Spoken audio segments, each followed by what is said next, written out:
Welcome back to our channel. Today, isang napaka-importanteng balita ang pag-uusapan natin. For the first time in history, a landmark defense pact between the Philippines and Japan has officially become binding, matapos itong aprubahan ng House of Councilors ng Japanese Diet. Ito ang tinatawag na Reciprocal Access Agreement, o RAA. Ano nga ba ito? Bakit ito mahalaga para sa Pilipinas at sa ating seguridad sa rehiyon? Tara, pag-usapan natin yan. Pero bago tayo magsimula, tandaan natin na ang matatag na Pilipinas ay hindi lang nabubuo sa lakas militar, kundi sa maayos na pamahalaan, paglaban sa korupsyon, pagtanggi sa political fanaticism, at paglaban sa maling impormasyon. Unang tanong, ano ba ang Reciprocal Access Agreement o RAA? Ang RAA ay isang kasunduan na nagbibigay ng legal framework para makapasok ang mga sundalo ng Pilipinas sa Japan, at ang Japan Self-Defense Forces o JSDF dito sa Pilipinas, para sa mga joint military exercises, humanitarian missions, at iba pang cooperative defense activities. Hindi ito mutual defense treaty kagaya ng mayroong PH-US alliance. Pero ito ay isang importanteng hakbang para palalimin ang defense cooperation between Japan and the Philippines, two democratic allies facing common regional security challenges, lalo na sa West Philippine Sea. Ang RAA ay unang pinirmahan noong July 2023 sa sidelines ng security talks sa Tokyo. Isang taon na ang nakalipas, at ngayong 2025, finally aprobado na ito ng dalawang bansa. Una itong inaprubahan ng Philippine Senate, at ngayong linggo, nakumpleto na ang proseso sa Japan nang aprubahan ito ng House of Councilors ng Japanese Diet, ang katumbas ng Senado nila. Ayon kay Philippine Ambassador to Japan Mylene Garcia Albano, ang pagkakapasa ng RAA ay patunay ng malalim na tiwala at pagkakaibigan ng dalawang bansa. Ito ay hindi lang tungkol sa seguridad, kundi partnership based on mutual respect and shared values. So, anong nakapaloob sa kasunduan? Maraming technical na detalye pero ito ang key provisions. Una, entry and departure procedures kung paano papasok at lalabas ang visiting troops, gaya ng sa airport protocols, customs, and logistics. Pangalawa, movement and access saan pwedeng mag-deploy ang visiting force. Anong facilities ang pwede nilang gamitin? Pangatlo, professional practices anong rules ang susundin ng military personnel habang nasa host country. May mga standards of conduct para irespeto ang lokal na batas at kultura. Pang-apat, jurisdiction kung may legal issues or violations habang nasa bansa, sino ang may jurisdiction? Ito ang isa sa pinakamahalagang aspeto ng RAA. At pang-lima, civilian component kasama rin sa coverage ang mga support staff at civilian personnel, gaya ng medical teams, mechanics, engineers, at iba pa. Lahat ng ito ay para siguraduhin na may clear na batas at koordinasyon bago pa man magsagawa ng anumang joint activity. Ngayon ang tanong, anong halaga nito sa Pilipinas? Una, ito ay strategic deterrence. Habang patuloy ang aggressiveness ng China sa West Philippine Sea, mahalaga na may matibay tayong defense partnerships.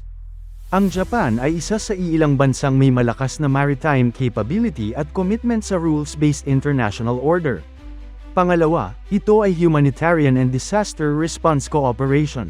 Sa panahon ng mga kalamidad tulad ng lindol o bagyo, mabilis makakapagpadala ng tulong ang Japan sa ilalim ng RAA, at ganoon din ang Pilipinas kung kailangan. Pangatlo, ito ay training and interoperability. Mas maraming joint exercises means mas mahusay ang coordination ng AFP sa JSDF, sa technology, tactics, at strategy. At huli, this is also a signal to the region and to the world that the Philippines is not standing alone, may mga kaalyado tayong handang makipagtulungan, hindi para sa gyera, kundi para protektahan ang ating soberanya. Sa panig ng Japan, mahalaga rin ito. They are expanding security partnerships under their free and open Indo-Pacific strategy. Hindi sila member ng NATO, pero gusto nilang mag-contribute sa regional peace and security, lalo na bilang isang maritime power.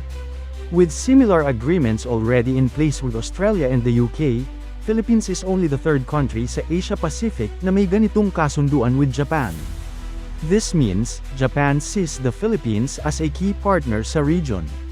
Pero may mas malalim pang kahulugan ang Reciprocal Access Agreement kung titingnan natin ito sa mas malaking geopolitical context.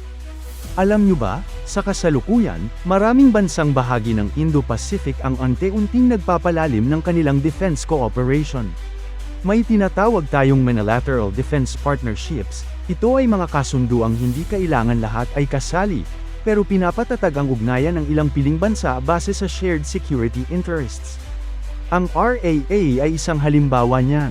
Sa pamamagitan nito, mas napapalapit ang Pilipinas sa Japan, at indirectly, sa mga kaalyado rin ng Japan gaya ng Australia, UK, at maging ang US. Tandaan, may existing visiting forces agreement ang Japan sa Australia, at may defense partnerships din sila sa UK.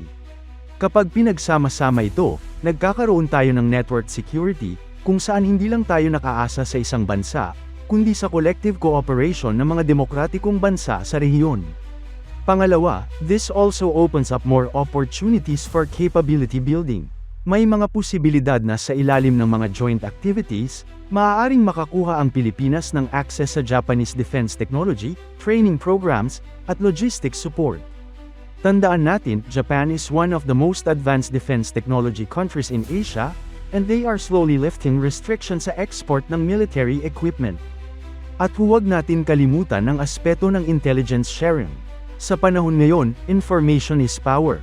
Sa ilalim ng matibay na defense partnership, mas napapabilis ang palitan ng critical intelligence data, gaya ng maritime situational awareness, satellite imagery, at cyber threat detection.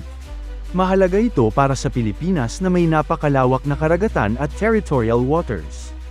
Kaya masasabi natin, ang RAA ay hindi lang simpleng kasunduan sa joint training. Isa itong pundasyon ng mas malawak na kooperasyon para sa long-term national security strategy ng Pilipinas.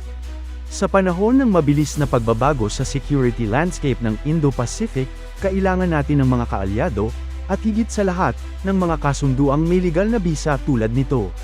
Ngayong ratified na ang RAA, what's next?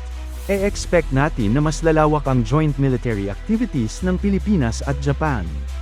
Sa mga susunod na buwan o taon, maaari nating makita ang joint naval patrols, air defense training, counter-terrorism and cyber warfare exercises, humanitarian drills in disaster-prone areas. At syempre, mas maraming defense dialogues and high-level visits between defense officials of both countries. Ito rin ay pwedeng magsilbing template para sa iba pang future agreement sa ibang bansa. Mga kaibigan, ang pagpasa ng Reciprocal Access Agreement ay isang makasaysayang hakbang, hindi lang sa defense cooperation kundi sa pagtibay ng ugnayan ng Pilipinas at Japan bilang magkaalyado sa panahon ng mga pagsubok. Habang patuloy ang tensyon sa Indo-Pacific, mas nagiging malinaw na hindi tayo nag-iisa. At sa pamamagitan ng mga kasunduang tulad ng RAA, unti-unti nating binubuo ang isang mas matatag na depensa para sa ating bayan.